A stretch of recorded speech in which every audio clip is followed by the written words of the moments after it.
você abra sua Bíblia em 2 Pedro. Quero continuar com você ali.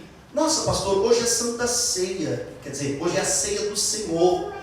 E o Senhor vai continuar nesse texto. Ora, não é a palavra de Deus? Glória a Deus. Não é a vontade do Senhor? Aleluia. Que o seu povo fale do seu amor, da sua graça. A palavra do Senhor, ela penetra os nossos corações e ela nos ensina a todos os instantes. Então abra sua Bíblia em 2 Pedro. Logo mais nós vamos participar desta ceia. Vamos dizer a Deus o quanto somos gratos pelo seu sacrifício, que é por causa dele, né? Como as crianças cantaram, é por causa dele. Verdadeiramente é por causa de Jesus, que sempre nos conduz, porque se não fosse por ele, eu digo por mim que eu não estaria aqui. Por ele, pela causa, e por ele, pelo sustento. É ele quem nos sustenta e nos faz estar aqui todos os dias. Amém? Amém. Abra aqui em 2 Pedro, todos acharam? Amém. E nós vamos continuar lendo. Queridos, eu estou falando com vocês acerca das características dos falsos profetas. Amém? Amém. Essas características das quais cada um de nós precisamos olhar para nós mesmos. Por quê, pastor? Nós precisamos olhar para nós mesmos. Porque é muito fácil nós dizermos, olha, tem essa característica na vida de um falso profeta. Sim, o texto diz isso de 2 Pedro, capítulo 2. Está falando do falso profeta. Porém, essas características presentes em nós causam o mesmo efeito se ouvirmos um falso profeta, um falso mestre. Ok? Então, além de termos o cuidado de distinguir qual é o verdadeiro mestre, que nem sempre é aquele que tem palavras tão doces, tão amáveis, né? Nem sempre. Às vezes o verdadeiro profeta é carregado por uma verdadeira profecia, e a verdadeira profecia às vezes dói, machuca, mas nós precisamos saber caracterizar, para não andarmos como ovelhas perdidas. Uma da forma do Senhor nos conduzir com o seu cajado é nos ensinar exatamente como distinguir um verdadeiro mestre de um falso mestre. Aqui o que nós estamos aprendendo é o cajado de Jesus. Ele diz, eu sou o bom pastor. O salmista disse, a sua vara e o seu cajado me consola. E qual é a forma do cajado de Cristo nos consolar e nos guiar? Através da palavra. A palavra é este cajado que diz, olha, não ouve isso, porque isso contamina o seu coração. Porém, como vivemos em tempos difíceis, onde o homem é amante de si mesmo, nós, além de olharmos e averiguarmos quando essas características estão na vida de outra pessoa, também precisamos ter o cuidado de olhar para nós mesmos e testificar, será que essas características ruins também estão em mim? Porque de repente eu não ouço ninguém, eu simplesmente vou ali na igreja, ouço a palavra, de vez em quando leio a Bíblia, mas às vezes você está ouvindo os seus desejos, o seu instinto. Quem veio sexta-feira entendeu que o apóstolo Pedro estava falando, são como animais irracionais, seguindo os seus instintos, guardados para o castigo e para a morte no dia do juízo. Pessoas que seguem os seus instintos. Então peraí, o falso profeta, assim como eu, que sou ovelha de Cristo, também tenho instinto. Eu posso estar seguindo os meus instintos e sendo um falso mestre de mim mesmo, mesmo que eu não ouço ninguém, mesmo que eu não empresto meus ouvidos para ninguém. Eu posso estar emprestando para os meus sentimentos, eu posso estar emprestando para os meus desejos, e eu posso estar sendo pedra de tropeço para a minha comunhão com Cristo. Sabendo disso, cada um de nós precisamos olhar essas características e não pensar numa outra pessoa, mas pensar em nós mesmos. Por isso que eu quero que você abra sua Bíblia em 2 Pedro, capítulo 2. Nós vamos ler o versículo 12. Aleluia. O versículo 12, que diz assim, falando sobre os falsos mestres, dos quais nós vamos atribuir essa fala a nós mesmos. Amém? Amém. Diz assim, esses porém como animais irracionais, seres guiados pelo instinto e que nascem para ser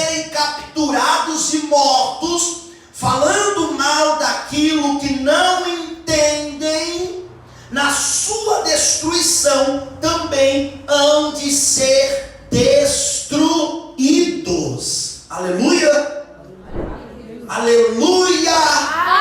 Glória a Deus! É o juízo de Deus. O texto fala sobre destruição, mas é o juízo de Deus. O versículo 13: recebendo injustiça como pagamento pela injustiça que praticam. Aqui está um ponto que agora nós continuamos.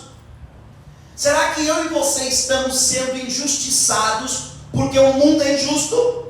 Apenas isso? Será que nós estamos sendo injustiçados porque as pessoas não são justas? Ou será que estamos recebendo pagamento pela nossa própria injustiça praticada? Porque o falso profeta, o falso mestre, há de receber injustiça como pagamento. Aqui entra a teoria da meritocracia, ou o que a Bíblia chama de quem planta colhe. Por quê? Porque assim como eles têm praticado injustiça e pervertido muitos para o caminho da perdição, assim nós também, se praticarmos injustiça, se sermos injustos com Deus e com os homens, hão de receber como pagamento injustiça. Porque o crente, ele tem a mania de sempre olhar para o problema como apenas uma atuação maligna. Será que as suas dores sentimentais, será que os seus problemas espirituais, será que o seu problema social, os seus problemas e fragilidades conjugais são meramente de responsabilidade de uma atuação maligna, ou de pessoas que não querem viver feliz? Ou será que você está recebendo o que merece, recebendo o pagamento daquilo que você é, daquilo que você pratica? E é interessante que esse pagamento não caduca. Se eu ser injusto no ano 90 e eu não, simplesmente não consertar essa minha injustiça, esse pagamento há de se estender até o fim da minha vida. A não ser que ele se extingue. Não é como o Serasa, que daqui 5 anos já não pode ser cobrado pelo meio formal, apenas pelo meio legal. Não prescreve. Se eu ser injusto, praticar injustiça, tomei consciência do que eu fiz é injusto, mas como já faz muito tempo, como já está no passado, eu não conserto porque eu tenho vergonha, porque não tenho jeito de falar, porque eu não... Isso é uma brecha, sim, para Satanás atuar na minha vida. Mas essa brecha, quem fez não foi o próprio inimigo, foi o próprio homem que recebe injustiça como pagamento da sua injustiça, das suas práticas injustas. O texto diz, o versículo 13, continuando: encontram prazer. Encontram o quê? Prazer. Na satisfação. Perceba que o apóstolo Pedro distingue prazer de satisfação, porque não é a mesma coisa. Olha para mim. Encontram prazer na satisfação de seus desejos libertinos em pleno dia. Em pleno dia. É claro que esse ensinamento e essa revelação que o apóstolo Pedro está nos dando, ele está contando algo que ocorria na sua época. Mas é diferente de hoje, igreja? Não. As pessoas, elas não se satisfazem, elas não têm prazer nas suas satisfações em pleno dia. Antigamente, falar que trair o marido ou trair a esposa era algo moralmente inaceitável. Hoje é um conselho na ponta da língua de muita gente. Você não está feliz? Minha filha, mete um chifre nele. Antigamente, andar mal vestido era algo que atribuía ou revelava o caráter de uma pessoa. Hoje, eles distinguem, é negócio, é profissão. Eu ganho dinheiro mostrando partes do meu corpo. Eu mostro partes do meu corpo, mas isso não tem nada a ver com o meu caráter. Ou seja, tem prazer em suas satisfações, em realizar as satisfações dos seus desejos libertinos em plena luz do dia. Ok, olhando para uma outra pessoa, eu testifico isso. Mas quando eu trago para mim mesmo, será que eu também não estou tendo prazer na satisfação dos meus desejos? Aquilo que era para eu ter vergonha, eu declaro. A expressão aqui em plena luz do dia é aquilo que era para você ter vergonha de falar, vergonha de fazer, vergonha de pensar, porque você está defendendo: eu sou assim, eu nasci assim, eu penso assim, eu ajo assim. Não, você deveria, nós deveríamos ter vergonha e não prazer em satisfazer os nossos desejos libertinos em plena luz do dia. Eu não tinha que ter orgulho: eu consegui entrar naquela empresa. Claro, eu tive que mentir, eu tive que falar que eu trabalho com tal coisa, que eu atuo com tal coisa, mas graças a Deus eu entrei. Nossa, a pessoa ainda dá graças a Deus por ela ter entrado numa empresa mediante um ato mentiroso. E se alguém a corrige, ela diz: meu querido, você acha que Deus não quer que eu como? Você acha que Deus não quer que eu beba? Você acha que Deus não quer que eu pague o aluguel? Querido, para entrar, se eu não falasse isso, se eu não mentisse, eu não entraria na empresa. Perceba que a pessoa, ela não consegue nem sentir vergonha do que ela faz. Ainda que terceiros olhem e digam: mas você mentiu. A pessoa não consegue olhar. Ela tem prazer em dizer: menti mesmo, e se precisar, mentirei novamente, porque eu preciso pagar o meu aluguel, eu preciso pagar minha água, eu preciso pagar minha luz, eu preciso comer, dar comida para os meus filhos, e eu não vou padecer fome. Se precisar, farei mesmo. Esses são como animais irracionais.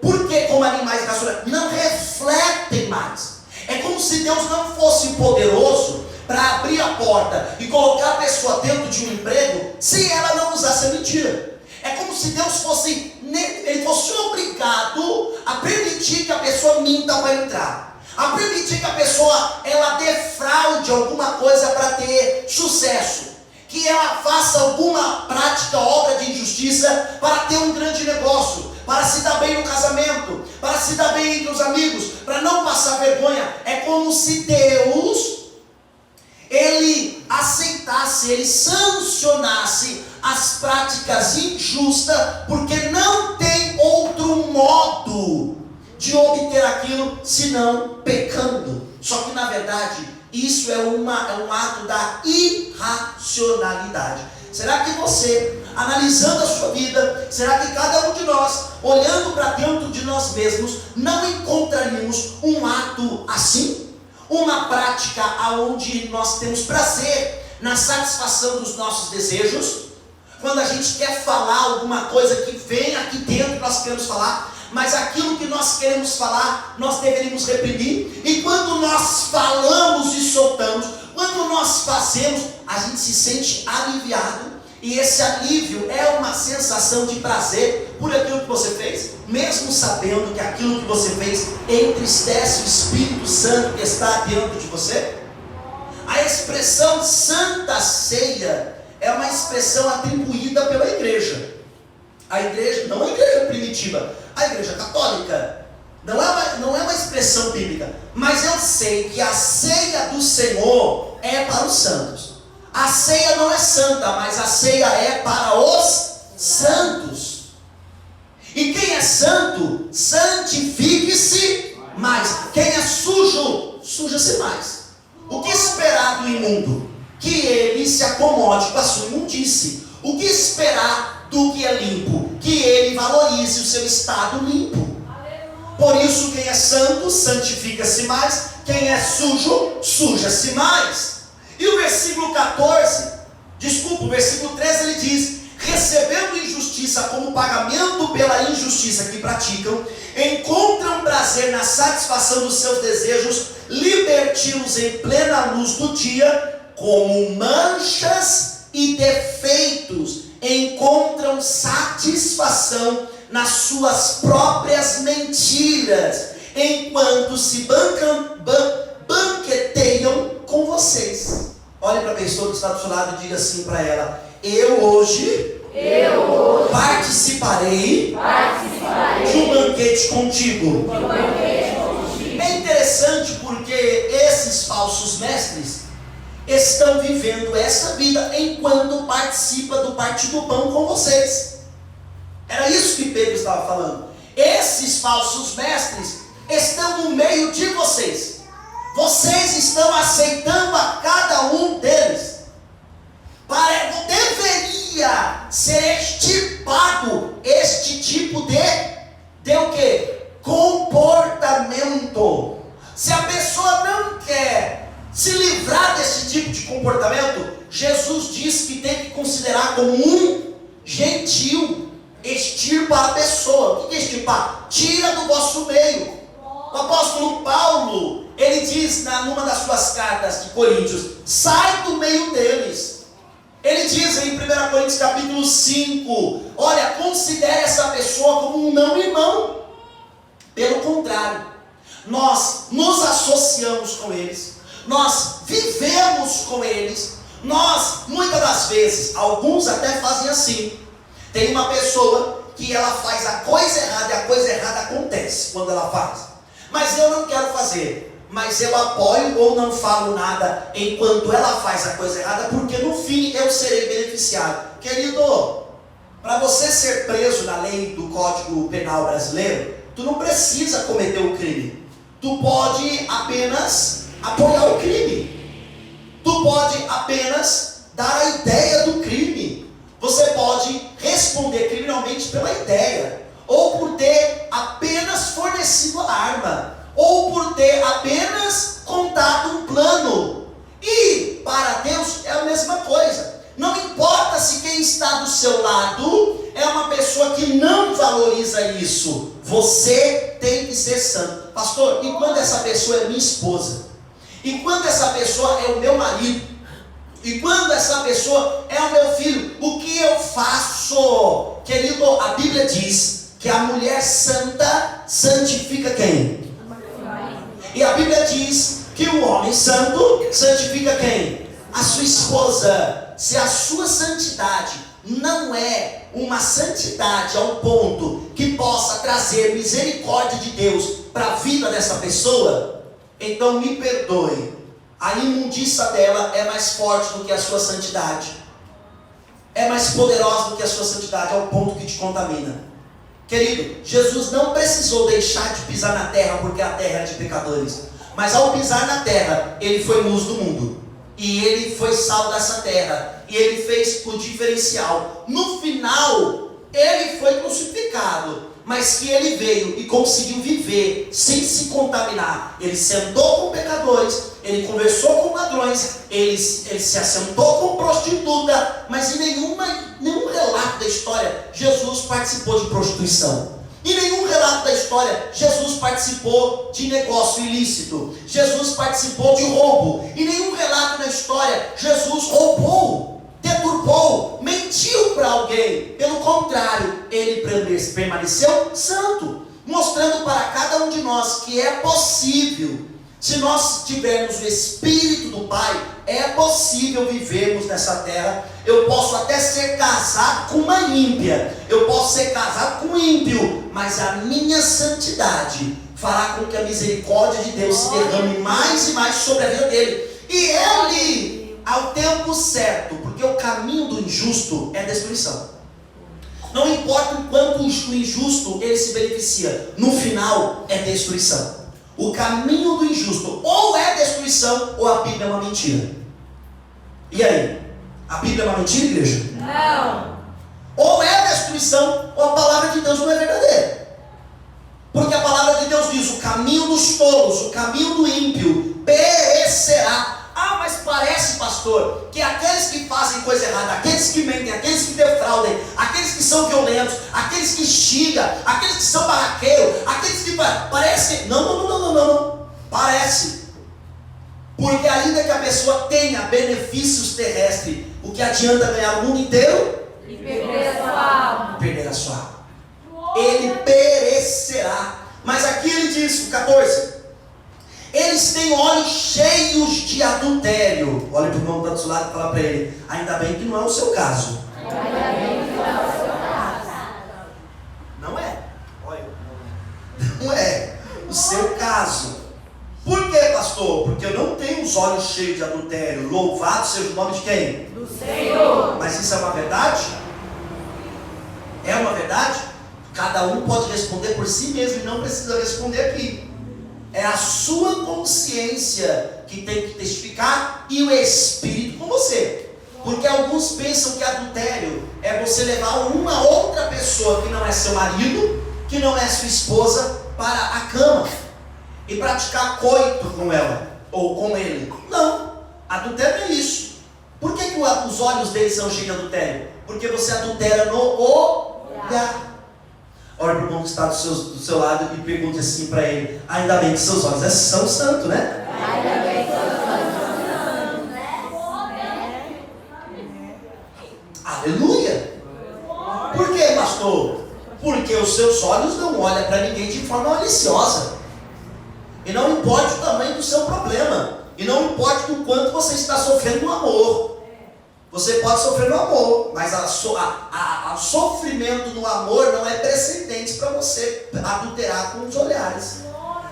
Não, graças a Deus. Lembre-se de uma coisa: ao homem nós conseguimos esconder muita coisa, mas de Deus nada está encoberto. Pelo contrário, ele disse: naquele grande dia será revelado. É por isso que é muito melhor confessar e ser perdoado, se arrepender, obviamente, de fato, de verdade, ser perdoado, do que naquele grande dia não ser confessado diante da nossa família, ser declarado diante de todas as nações.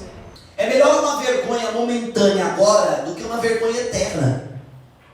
É melhor uma vergonha local do que uma vergonha global. O que vocês acham? O apelo é para que, se o seu olho é adúltero, arrependa-se.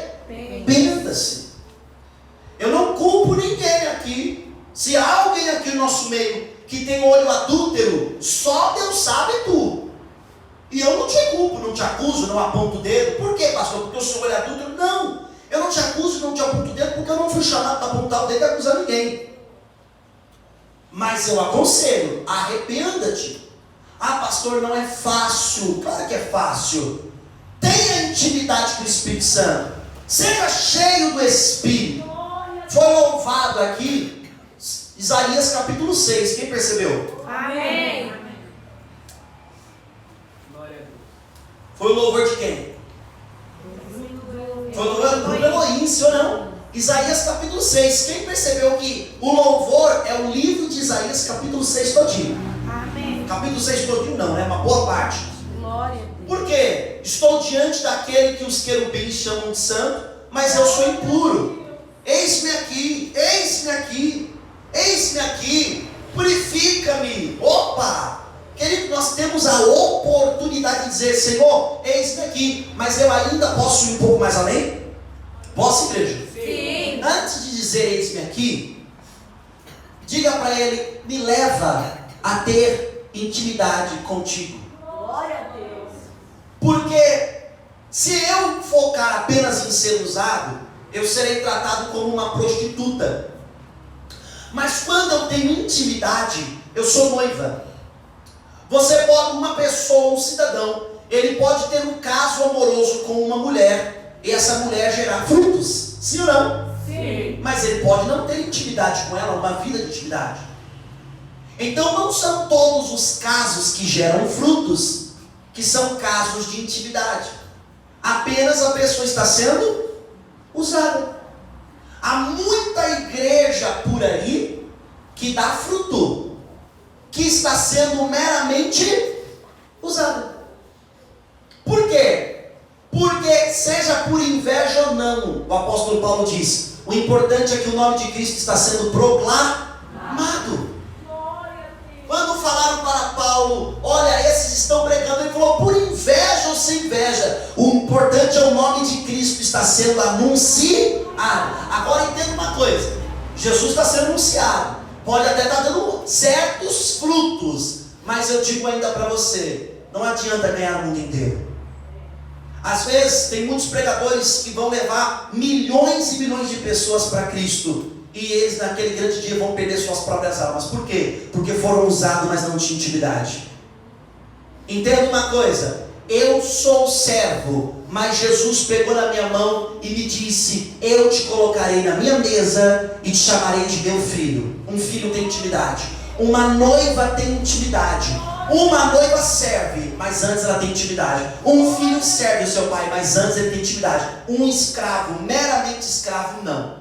Eu entendo que nós servimos como um escravo, na palavra grega de servidão. Mas eu entendo que Jesus nos chamou para uma comunhão mais íntima, intimidade profunda. Eu não preciso focar em ser um grande pregador. Eu não preciso focar em ter a melhor oratória. Se eu tiver intimidade com o Senhor, a palavra dele penetra os corações, convence e faz. Eu tendo ou não tendo uma boa oratória, eu sendo ou não sendo um bom pregador, porque isso é o que a intimidade faz. Agora, ainda que eu seja um bom pregador, ainda que eu tenha um curso de oratória, se não houver intimidade, há aplausos, mas não há mudança. Há aplausos, mas não há mudança. Aqui diz: eles têm olhos cheios de adultério e são insaciáveis no pecado. Olha para a pessoa que está do seu lado e diz assim para ela: graças a Deus que não é o seu caso. Primeiro, porque você não se satisfaz com o pecado, não é verdade? Segundo, que você, já que não se satisfaz, você não vai ser insaciável, porque você já nem se agrada com o pecado, não é verdade? Não é o seu caso. Mas é bom a gente analisar. É bom olhar para dentro de nós e percebermos e tentarmos descobrir se não há algo dentro de nós que está nos levando a ser insaciáveis na nossa maneira errada de viver. Sempre quando se fala de pecado, as pessoas pensam em sexo. Sempre quando se fala de pecado, as pessoas pensam em adultério. Queridos, enquanto vocês pensarem assim, vocês vão deturpar a palavra. Pecado, mentira. Maltratar seu marido, maltratar sua esposa. Se a Bíblia diz que o homem tem que tratar a mulher como um vaso mais frágil, porque se ele não fizer isso, as suas orações serão interrompidas. Se eu falto nisso, eu estou o quê? Mais forte, eu estou o quê? Pecando. Se a Bíblia diz que eu devo honrar o meu esposo, assim como a igreja honra a Deus, se eu não estou honrando, eu estou fazendo o quê? Pecando. Mas não, quando se fala de pecado, o povo pensa em prostituição. E aí todos os detalhes, porque prostituição é um caso. É um caso. E aí a pessoa fala assim: graças a Deus eu não vivo em prostituição. Eu saí desse caminho, mas ainda não é submissa. Mas ainda não sabe tratar a mulher como um vaso mais frágil, com amor. Olha para Jesus. Querido, quando foi que Jesus te tratou com rispidez? Quando foi que Jesus te maltratou? Ele cuida dos seus, sem merecermos. Quem aqui merece a graça? Diga eu. Ninguém. Ninguém merece a graça. Ninguém merece o perdão. Nenhum de nós merecemos a bênção que Ele tem para derramar sobre nós. Mas sabe o que Ele faz? Ele derrama. E aí a gente fala: Senhor, foi louvado aqui no louvor do grupo Elohim, e a letra estava escrito assim, eu acho que foi do grupo do Elohim, e a letra estava escrito assim: o que Ele achou dele em mim? O que há de valor ou preciosidade? Viu de importante em mim. O que Ele viu de importante em mim? Eu tenho a resposta: Ele não viu nada de importante em você. Deuteronômio diz isso. Ele olhou para o povo de Israel e falou assim para o povo de Israel: não é por vossa causa que eu estou fazendo isso, é pelo meu amor e por amor de meu nome. Queridos, pare e pensa. Se eu fizer um acordo com você, e esse acordo tem cláusulas, ok? Esse acordo tem cláusulas. Se você mudar o seu comportamento, essa cláusula está quebrada e eu não tenho obrigação de cumprir. Isso é o que se forma acordo, contrato, sim ou não? Você aluga uma casa, você tem que pagar aluguel. Se você não pagar aluguel, você paga com multa. Tantos meses sem pagar, você é despejado e tem que pagar a multa contratual. E você tem que sair da casa, tendo aonde morar ou não, tendo dinheiro ou não. Você tem que sair da casa. Por quê? Porque você fechou um acordo, sim ou não? Agora eu te pergunto, se Jesus, olha para mim, se Jesus tivesse fechado um acordo conosco dizendo assim: ó, eu vou abençoar vocês, eu vou amar vocês, eu vou derramar minha graça, eu vou derramar minha abundância, se, é a condição, correto? Se vocês viverem em santidade. Mas se vocês não me obedecerem, não viverem em santidade, eu não vou derramar meu amor, eu não vou derramar minha graça. Eu pergunto para vocês, quem aqui teria a graça de Deus? Levanta a mão. Quem aqui teria o amor de Deus? Deus não é mau por jurar pelo seu próprio nome. Ele jurou por Ele mesmo, sabendo que Ele mesmo não falha. Ele fez aliança com Ele mesmo em favor de nós, porque Ele sabe que Ele não muda. Glória a Deus. Porque se Ele fizesse uma aliança conosco, por nós, e não pelo seu amor e pelo seu nome, mas se Ele fizesse por nós, nós estaríamos perdidos. Mas se você errou hoje, se você pecou hoje, se você pecou ontem, ainda há oportunidade. Por quê, pastor? Porque é por causa dele. Não é por causa de mim, é por causa dele. Você está aqui não porque você é impecável, você está aqui porque é por causa de Jesus. Eu não estou aqui, você não está aqui porque não somos falhos. Estamos aqui porque olhamos para aquele que é perfeito, que é Jesus. E todos os dias nós viemos aqui e falamos: Senhor, eu quero ter essa graça, essa abundância. Eu já tenho meu espírito recriado e eu quero ser santo como o Senhor é santo. Eu quero viver longe do domínio do pecado, do erro. Quero ter minha natureza transformada. E é por causa dele. Porque se fosse por causa de nós, a gente já se decepcionou tanto com as nossas próprias atitudes, que elas eram suficientes para nos tirar daqui.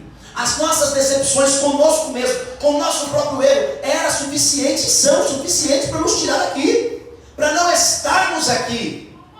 Aleluia! Graças a ele, ele olhou e disse: eu faço uma aliança com vocês por amor de meu nome. Glória a Deus. E é aí que está a questão. Toda cláusula contratual está em benefício do povo, por amor do nome de Cristo. E é aqui que a igreja não entende. Deus não olhou e não comissionou Isaías porque havia alguma coisa importante em Isaías. Deus comissionou Isaías porque Deus zela pelo seu próprio nome. E só o fato de sermos comissionados, eis-me aqui, essa é a grande oportunidade. Você está aqui, você veio aqui. Você pode dizer: meu Deus do céu, o que Deus quer falar comigo? Deus já está falando. Você pode dizer: aonde vai chegar essa pregação? Já chegou. Já chegou onde ela quer falar, falando o que ela está falando. Não importa se aqui está cheio, se está vazio, não importa se tem quem você queria estar aqui estivesse, se não tem quem você não queria que estivesse, importa que Deus está falando para um povo. Eu ainda tenho uma aliança com vocês pelo meu amor e pelo zelo do meu nome. Eu lhes dou a oportunidade. Para Jesus,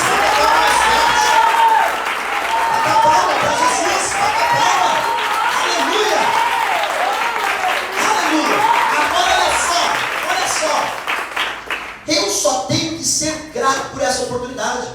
Sabe como é que eu e você devemos ouvir a palavra? Agradecendo. Obrigado, Jesus. Obrigado, Jesus. Queridos, estamos cheios de oportunidade, sendo pecadores. Olha para a sua vida, você mais vai ficar triste com ela do que alegre. Por quê? Porque a sensação que você está falhando com Deus é muito grande dentro de você. E por quê? Porque você está falhando. A sensação dentro de mim é muito grande. Por quê? Porque estou falando. Eu poderia honrar muito mais essa oportunidade. Mesmo que ele fez uma aliança com ele mesmo em benefício de mim, eu posso expressar minha gratidão com mais intensidade. Não. Amanhã vai passar o dia inteiro sem falar com Deus.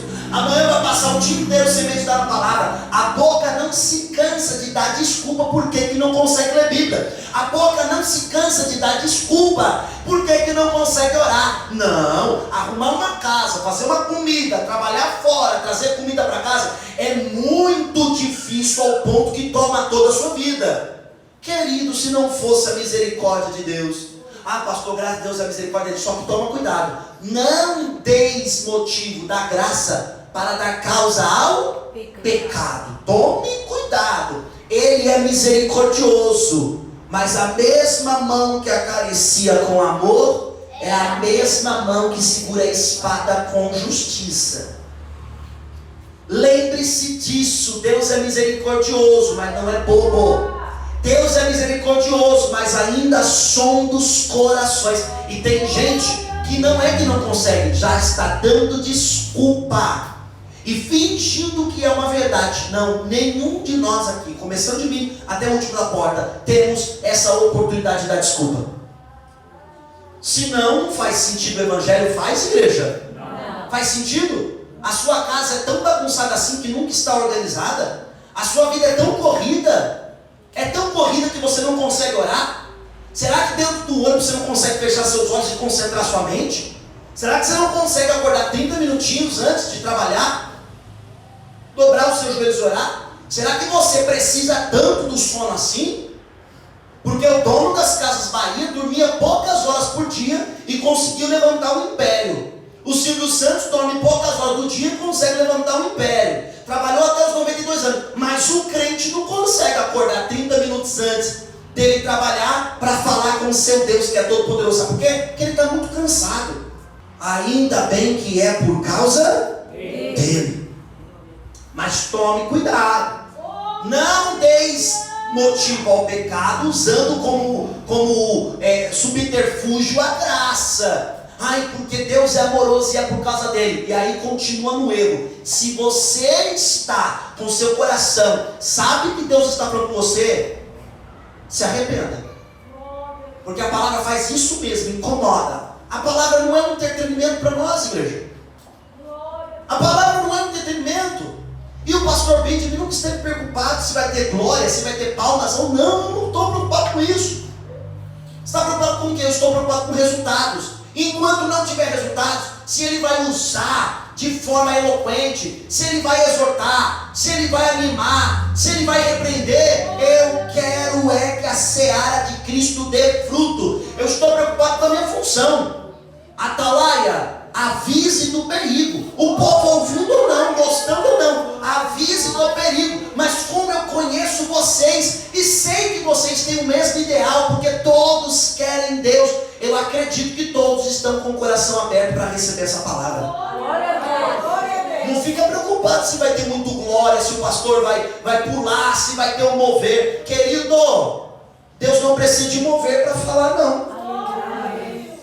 Deus respondeu Elias mandando fogo da onde? Do céu. Mas quando Deus teve que falar com ele, falou como? Com uma voz mansa e suave. Mas não tinha passado fogo antes? Sim. Mas a Bíblia diz que Deus não estava onde? Mas não tinha passado um terremoto? A Bíblia diz que Deus não estava onde? Não tinha passado um vento impetuoso? A Bíblia diz que Deus não estava onde? No vento. Mas onde estava Deus? Numa voz mansa e suave, dizendo para Elias: Elias, o que você está fazendo dentro desta caverna? Levanta-te e saia para fora, porque eu vou falar com você. O mesmo Deus que fala através do fogo, fala através de uma voz mansa e suave. O mesmo Deus que fala através de uma pregação eloquente, onde está todo mundo no mover, fala através de uma pregação calma e reflexiva como essa. Cabe a cada um de nós ouvirmos Deus falar. Glória a Deus. Eles têm olhos, versículo 14, cheios de adultério e são insaciáveis no pecado. Enganam almas inconstantes e têm o coração exercitado na avareza. Essa gente maldita. Engraçado, né? Se hoje você chamar alguém de maldito, pronto, você sofre o processo. Mas o apóstolo Pedro aqui chamou os falsos mestres de gente maldita. E aí, o apóstolo Pedro é um carnal? Não. E aí, o apóstolo Pedro não está usado pelo Espírito? Não. Simplesmente ele está usando uma palavra grave para retratar uma realidade. Ou agora a gente não pode falar que o Hamas é um povo maldito. Eu estou chamando os palestinos de maldito? Não. Eu estou falando que o Hamas é um povo maldito. Foi mais de 60 bebês esquartejados. Se esse povo não é maldito, é o quê? Abençoado? Mais de 60 bebês esquartejados. É maldito ou não é esses terroristas? Sim ou não? Mas não, você é pastor, você não pode falar isso. Querido, o Brasil pode estar vivendo essa frescura que uma minoria quer tapar a boca da maioria. E a gente até pode deixar de falar algumas coisas para não ter barulho no nosso ouvido. Mas quando se fala em anunciar a palavra, a gente está disposto a perder a cabeça, a ir preso. Ninguém vai impedir a gente de pregar. Se tiver que pregar contra o homossexualismo, vamos pregar contra o homossexualismo. Se tiver que pregar contra o adultério, vamos pregar. Não importa se vai ter um movimento dos adúlteros. Agora tem a Associação Brasileira dos Adúlteros, que não querem mais que as igrejas preguem contra o adultério. Tem a Associação Brasileira dos Fumantes, que não querem que as igrejas preguem contra os fumantes. Tem a Associação Brasileira dos Satanistas, que não pode expulsar mais demônio falando que é Satanás. Oh, querido, eu estou um pouco importando se você adora Satanás. Na Bíblia, ele é um anjo caído. E enquanto ele é um anjo caído, nós nos sujeitaremos a Deus, e o espírito imundo e Satanás fugirá de nós. A Bíblia diz: sujeitai-vos, pois, a Deus, resistir a quem? Ao diabo. Se a minha palavra está dizendo, é a minha crença. Não tenho direito de crença? É claro que tenho direito de crença. Mas a questão aqui é o seguinte, meus queridos: algumas pessoas, com os seus prazeres e a satisfação dos seus desejos, estão enganando as suas próprias almas, que são almas inconstantes.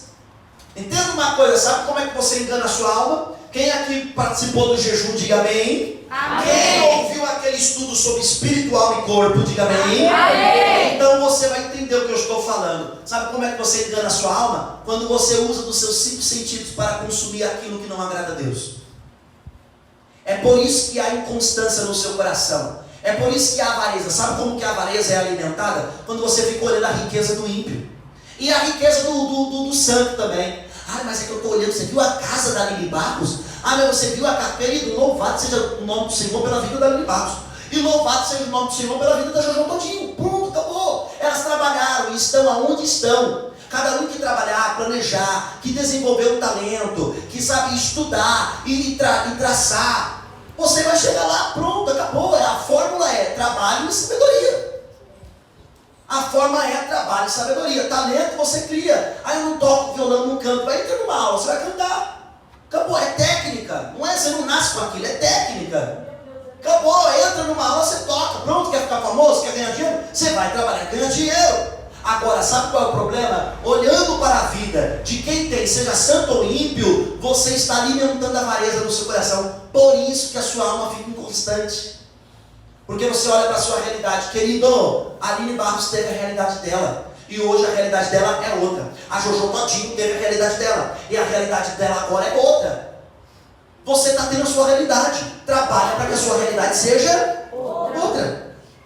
O que você não pode fazer? Fitar os seus olhos nessas coisas para causar angústia. A Bíblia diz: tudo que é bom, perfeito, honesto, amável, de boa fama, se há virtude, se há louvor, ocupe o seu pensamento com isso. Eu não estou dizendo para você que você não possa olhar uma coisa boa. Eu estou dizendo para você que se você, ao olhar, a sua alma se entristece, se angustia, cria ansiedade, então pare de olhar. Porque o ser humano, ele deixa a alma dele inconstante quando ele não filtra aquilo que ele absorve pelos seus 5 sentidos através da palavra.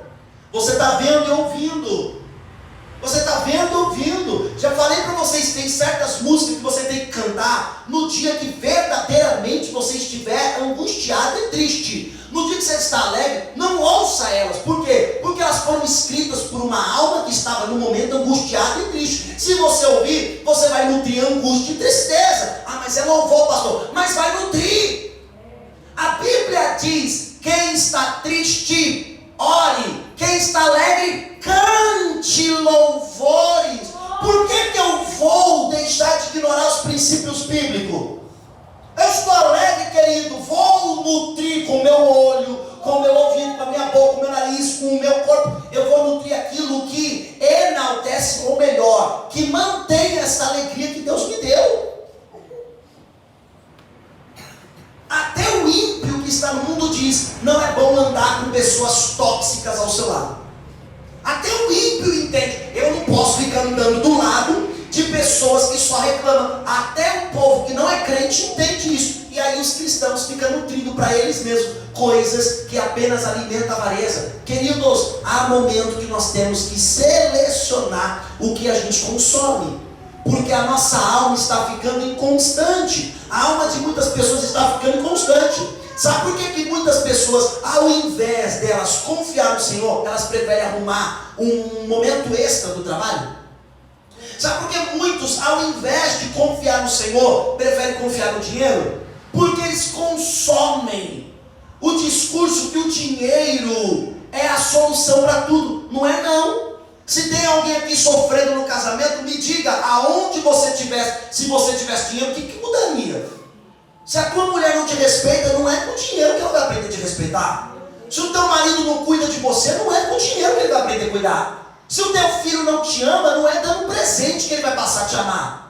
Dinheiro não é tudo. Ele é bom, compra bastante coisa, ele compra coisas, mas ele não é o ponto central da vida.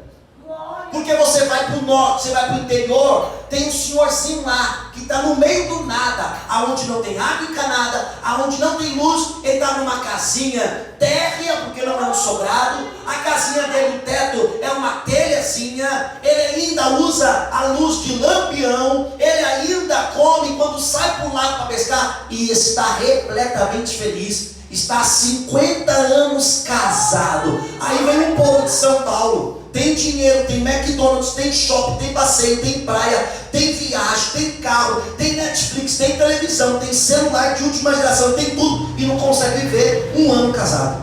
E se vive, está uma desgraça. Por quê? Porque simplesmente consumiu com os olhos um ponto central da vida que não é. A sua vida não consiste nas coisas que você tem, mas em quem você se tornou. Se você ainda é lobo desgarrado, ou se você é uma ovelha que Deus regenerou. É nisso que a vida consiste. Se eu sou a velha criatura, ou se eu sou um verdadeiro filho de Deus. Olhe para a pessoa que está do seu lado e fala para ela: pare de consumir aquilo que torna a sua alma inconstante.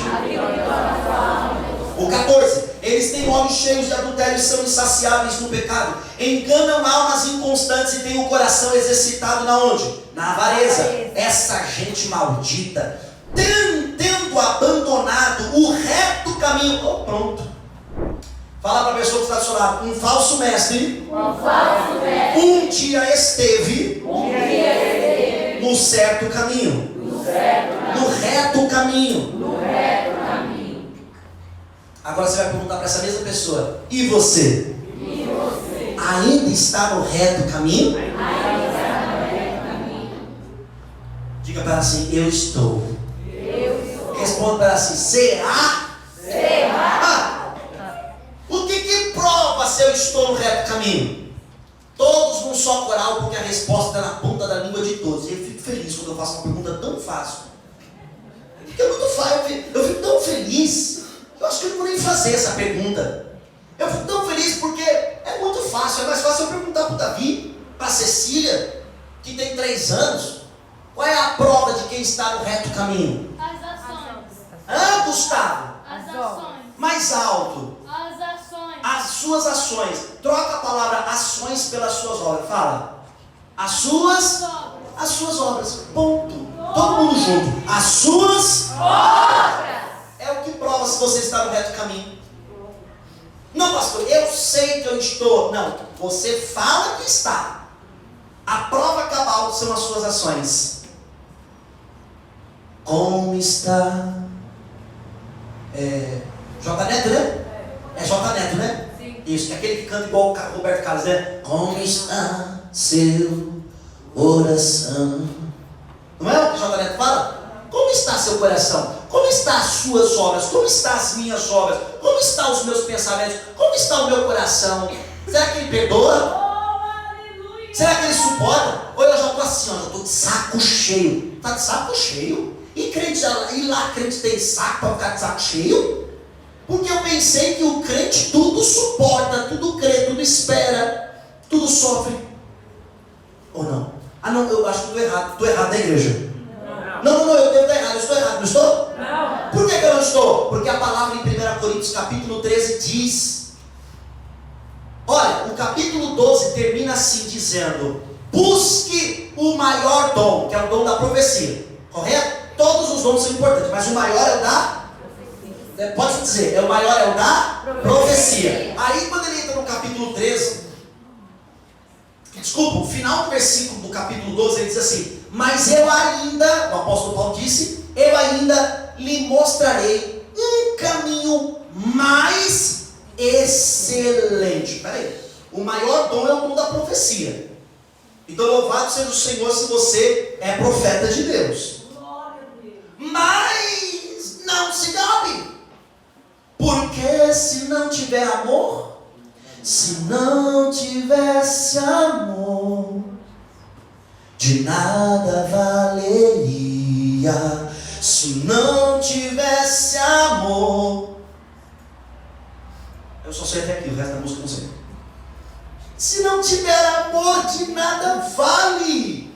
O caminho mais excelente é o amar. Dizia Fernanda Brum: quando o amor toca o coração, faz um sentimento maior que a paixão. Aí os casados já olhou um pro outro. Verdade. E ela cantou sobre o amor entre um homem e uma mulher, porque essa canção é romântica. Mas usando essa frase, vamos tirar ela do contexto da canção e vamos ter a liberdade de usá-la para colocar no contexto da palavra de 1 Coríntios capítulo 13, que fala do amor agape, do amor de Deus. Quando o amor toca o coração, faz um sentimento maior que a paixão. Agora vamos lá. Se o amor faz um sentimento maior que a paixão, gente, tem que ser poderoso esse amor, sim ou não? Sim. Vamos considerar que esse amor que a canção esteja falando é o amor de Deus. Como é que é a paixão? Meu querido, a paixão, você briga com mãe e com pai, mas tu corre para o objeto apaixonado. Sim ou não, Miguel? Sim ou não? Sim ou não? Não é verdade? Não é verdade? É maior que a paixão. É claro que é maior. Você pulou a janela. Diga que eu sou culpado. Quem fez isso? Eu sou culpado. Só vocês? Diga mais forte. Eu sou culpado. Eu não falei, eu sou culpado. Eu sou culpado. Eu pulei a janela. Não, eu estou falando assim, por vocês. Eu mesmo pulei, né? Eu pulei. É muito esforçoso pular a janela. Mas peraí, quem pulou a janela apaixonado e correu para os braços do amor? Ah, quem a mãe disse que tu não vai namorar ele? E tu olhou para a mãe e disse assim: tudo manda em mim. E você não tinha, desculpa, você não tinha nem seu corpo ainda completamente formado. Mas você se encheu de coragem porque estava cheio de paixão. E disse assim: tudo manda em mim, é com ele que eu vou casar. Ele é o amor da minha vida. Tem alguém culpado aqui? Amém! E desses culpados, quem se arrepende, diga: oh, amém. Amém! Porque a sua mãe estava certa. A paixão não deixou você raciocinar. A paixão, pastor, tá. Aí algum marido pode falar assim: tu está arrependida? Fique em paz. Jesus tudo cura, sim ou não? Sim! Ele é a cura. Creio que tu és a cura. Creio que és tudo para mim. Pronto, Jesus é a cura, fique em paz. A cura para os seus sentimentos. Ele planta amor. Se Deus que é amor, se está dentro de nós através do seu Espírito, nós não conseguiríamos amar os inamáveis. Sim ou não? Sim. Mas a paixão fez você fazer tudo isso. Você desobedeceu a sua mãe e o seu pai, que você tanto ama e queria honrar. Você gastou todo o seu salário comprando um presente. Depois a pessoa terminou com você e você se arrependeu. A paixão. Aí sabe o que o louvor diz, da Fernanda Brum? Quando o amor toca o coração, faz um sentimento maior que a paixão. o amor de Cristo é muito maior que essa paixão nossa que parece que nos consome, que parece que a gente fica sem ar quando a gente está apaixonado. Parece que assim, não, a gente vamos fugir junto, vamos fugir. A menina tem 14 anos, o infeliz tem 15. Vamos fugir junto, a gente vai viver eternamente feliz. Vamos fugir juntos. A minha mãe não sabe de nada. A mulher tem 40, 50 anos. Sofreu tudo que tinha que sofrer. Não ouviu a mãe dela. E cada um colhe a injustiça que plantou. Ela não ouviu a mãe dela. Certo? Sim. Mas agora ela quer usar a experiência dela para evitar com que a filha sofra. Mas ela vai colher o que plantou. Ela não ouviu, ela vai ter que não a ouça. Não é verdade? Aí a filha, minha mãe não sabe de nada. A mãe tem 50 anos e não sabe de nada.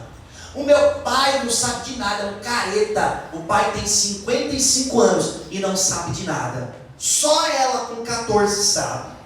Só ele, o infeliz, que não sabe o que está arrumando para a vida dele, com 15 sabe o que ele tem. Não, porque eu vou cuidar de você. O rapaz não sabe tomar o banho direito, ainda tem sujeira na orelha, o umbigo não é lavado. E eu vou cuidar de você. Vai comer o quê? Papelão? Essa paixão faz você não raciocinar. É como se você fosse um animal irracional, você não pensa. Você só age pelo instinto, eu tenho que ir. Me possua, e ele eu vou possuir. Aí vem um filho. E agora o que a gente faz? A Bíblia diz que o amor... A Bíblia não, né? Desculpa. A Bíblia fala que o amor de Deus tudo sofre. Mas a canção da Fernanda Brum diz que é um sentimento maior que a paixão. E eu vou atribuir esse louvor a esse texto bíblico, mesmo que ela esteja falando do louvor de homem para com mulher. Mas eu vou possuir este louvor e vou usar ele assim. Ele está falando, queridos, nós não podemos viver desta maneira, como se nós não tivéssemos um que cuida de nós, um que nos ama. Por que você tem tanto medo de se achegar a Deus? Não é medo, pastor, são os meus pecados. Arrepende-te. Pastor, eu não estou arrependido. Então jejua. Humilha-te para ver se a sua alma... Eu não estou falando de jejum 3 horas não, viu? Eu estou falando de jejum uma semana. Humilha a sua alma.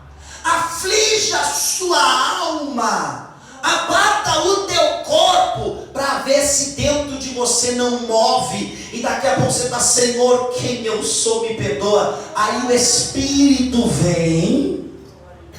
Espírito vem. Espírito vem. Espírito Santo. Aí ele vem. Por quê? Porque ele é aquele que convence o mundo do pecado. Nós já sabemos o caminho, meus amados. Por que ficar sentado na estrada? Ah, pastor, tem algumas pessoas que cantam aquela música secular. Nessa longa estrada da vida. Aí que está a questão. Você não tem que pensar se a estrada é longa. Você tem que pensar no seu objetivo. Glória a Deus. O seu objetivo é o reino. Aleluia. O seu objetivo é a comunhão com Ele. É um dia estar eternamente com Ele. Mais vale 80, 90, 100 anos de sofrimento na terra, lutando contra a nossa própria natureza, por uma eternidade juntinho dEle. Por uma eternidade pertinho dEle. Não tenha medo de sofrer. Quando sofrer, vai te levar para perto de Cristo.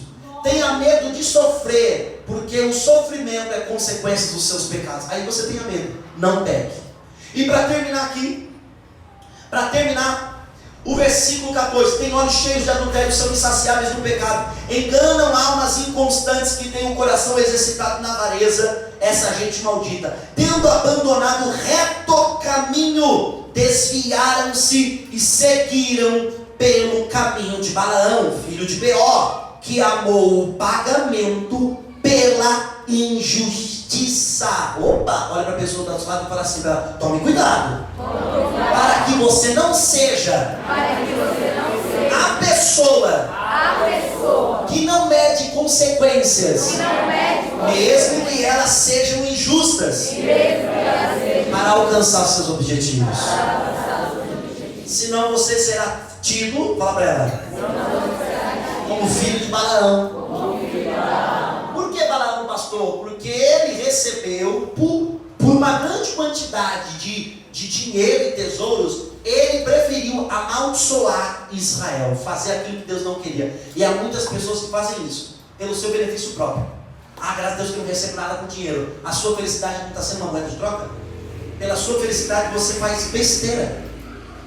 Pela sua alegria, tome cuidado. Não há ninguém que queira você mais feliz do que Deus. Ele mesmo diz: os meus pensamentos acerca de vós são pensamentos de paz e não de mal, para vos dar um fim, um futuro e uma esperança. Ok, os pensamentos de Deus são pensamentos de paz. Por que eu vou agir como se Deus quisesse o meu mal? Não, se eu não lutar pela minha felicidade, ninguém luta. Você está dizendo que Deus não luta pela sua felicidade? Tu pode dizer que eu não luto, porque eu sou errante. Aí eu aceito. Tu pode dizer que o irmão que está do seu lado não luta pela sua felicidade, porque somos fadados errados. Aí eu concordo. Atribuir erro a nós, falha a nós, beleza. Mas agora dizer que Deus não luta, então não há ninguém. Deus não é ninguém. Deus é Deus. Não é o que nós dizemos, não foi um ano profético. Se Deus é por nós, quem será contra nós? Querido, você está precisando de apoio de quem, se Deus está contigo? Você não lembra do louvor do Thales Roberto?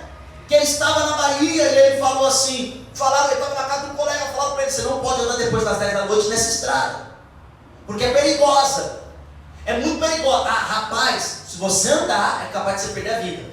E ele foi, ele foi para um lugar que ele tinha que ir, esqueceu do horário. Quando ele estava voltando, ele lembrou: vixe, é mais de 10 da noite, e aqui é perigoso. Só que ele, de tanto confiar no Senhor, ele compôs uma música cantando ali, passando por aquele lugar. Ele começou passando naquele lugar e dizendo: Ele é comigo. Dentro dele preocupado: onde você estiver, Ele é abrigo, meu amigo, Deus provedor. Podes confiar. Querido, por que você age como se você não confiasse, se você pode confiar? Por que abandonar o reto caminho, se é Ele que é o seu porto seguro? O salmista Davi disse assim: Tu és a minha rocha, Tu és a minha salvação. O salmista Davi disse: Tu és a minha torre fortificada, aquele que habita no esconderijo do Altíssimo, a sombra do Onipotente descansa. E eu direi: Ele é o meu Senhor, Ele é o meu Deus, Ele é o meu refúgio, Ele é a minha fortaleza, nele eu confiarei. Ele me livrará do laço do passarinheiro e da peste perniciosa. Ele me cobrirá com as suas penas, e debaixo das suas asas estarei seguro. A sua verdade escudo protege. Não temerás espanto noturno, nem seta que voa de dia, nem peste que anda em meia escuridão, nem mortandade que assola ao meio-dia. 1000 cairão ao meu lado, 10.000 cairão à minha direita, mas eu não serei atingido. Oh, aleluia! Se eu estou abandonando o reto caminho, eu estou pensando no que eu estou fazendo, porque Ele é isso tudo para mim. Mas ele foi, no 16, mas ele foi repreendido pela sua transgressão. Está falando de Balaão, me pegou. Um animal de carga, mudo, falando com voz humana, refreou a insensatez do profeta.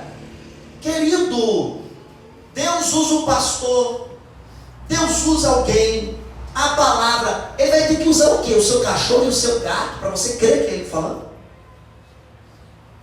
Para você receber de coração aberto e com amor o que ele está falando? Ele vai ter que usar o quê? Um passarinho vai ter que abrir a boca e cantar? Vai ter que falar com você: olha meu servo, estou falando para você. Aí baixa uma bomba no muro da sua casa e fala: ei, eu vim aqui falar com você.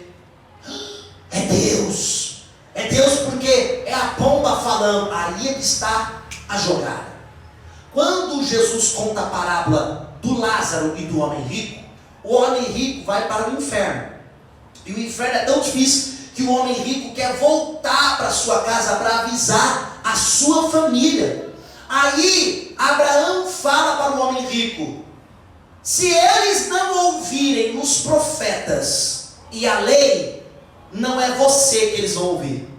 Sabe por quê? Porque os profetas e a lei era altamente estimado na nação israelita. Sabe qual é o estranho? É que parece que a Bíblia não é estimada por você. Porque quando é um homem falando, mesmo que seja a palavra, quando é o pastor, quando é alguém, é o pastor.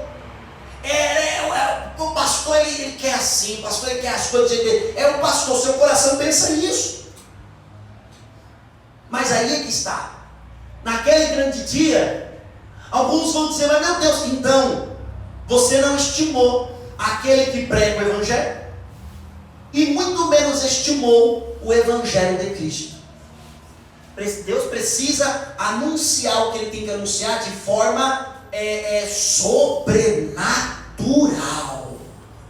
O morto precisa ressuscitar para validar a pregação do pregador. Querido, você acha que foi toda vez que Jesus ressuscitou morto?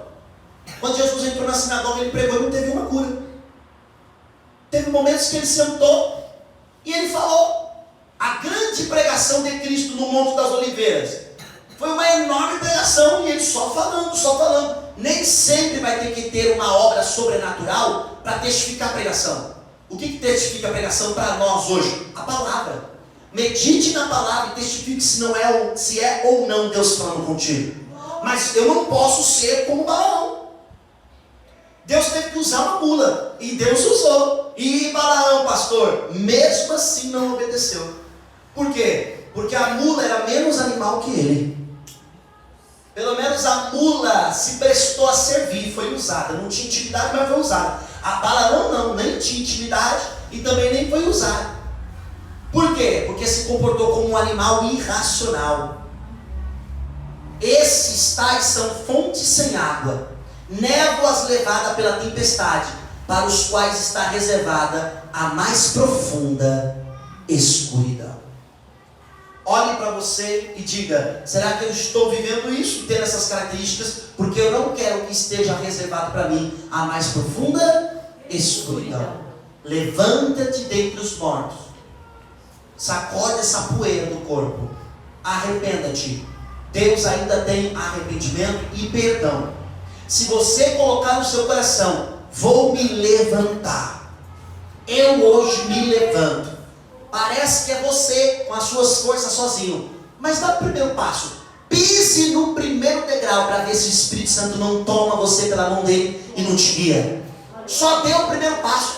Vai parecer que você está fazendo sozinho, que você, meu Deus, será que eu vou conseguir? Porque eu estou fazendo com as minhas forças. Apenas dê o primeiro passo. Glória a Deus, aleluia.